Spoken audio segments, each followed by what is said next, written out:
শীতের সময় ওলকপির তরকারিটা কিন্তু প্রায় আমাদের বাড়িতে থাকে, বিশেষ করে ফুলকপি, বাঁধাকপি এবং ওলকপি। তো চলুন আজকে একটা ওলকপির সুন্দর রেসিপি আপনাদের সঙ্গে শেয়ার করি এবং ভিডিওটি পুরোটাই না টেনে দেখার অনুরোধ রইল। লবণ হলুদ দিয়ে মাছগুলোকে ভালো করে মাখিয়ে রাখবো।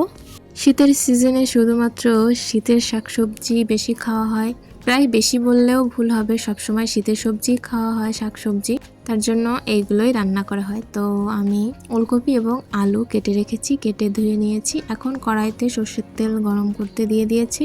এর ভিতরে আমি একটুখানি লবণ ছিটিয়ে দিয়েছি আর অল্প একটু মরিচ বাটা দিয়ে দিয়েছি, যেন মাছগুলো না লেগে যায় কড়াইতে, তার জন্য এই কাজটা করেছি।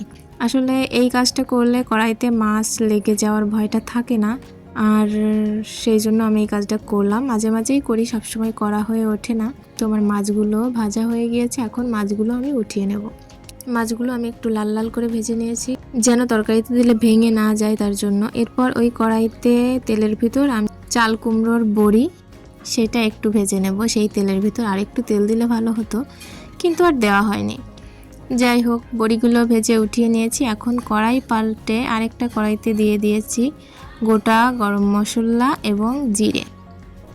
তো জিরে আর গরম মশলাটা আমি কেটে রেখে দিয়েছি। তারপর সেই তেলের ভিতর দিয়ে দিয়েছি ওলকপি এবং আলু। ওলকপি এবং আলু এটাকে আমি লবণ আর হলুদ দিয়ে কিছুক্ষণ ভেজে নেব।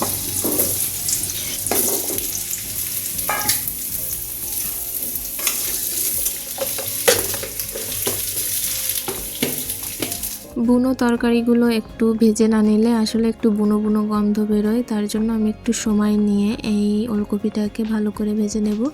এর ভিতর আমি আরও দিয়েছিলাম দুটো পেঁয়াজ কেটে ফালি ফালি করে দিয়েছি, আর দিয়েছিলাম কয়েক টুকরো গাজর, আর দিয়েছিলাম টমেটো কুচি।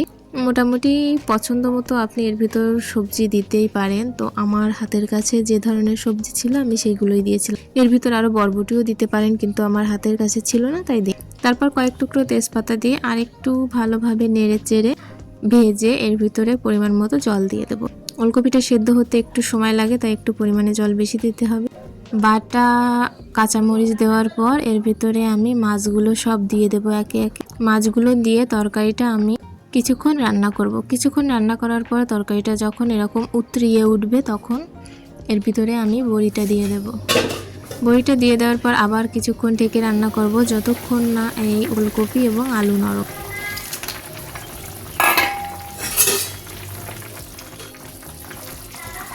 ওলকপি আলুরা নরম হয়ে গিয়েছে কিছুক্ষণ রান্না করার পর। এরপর ওই যে মশলাটা আমি কেটে রেখেছিলাম, জিরে আর গরম মশলা, সেই মশলাটা আমি ভালো করে বেটে ভিতরে দিয়ে দিয়েছি এবং নামানোর সময় ধনেপাতা ছড়িয়ে নামিয়ে নিয়েছি।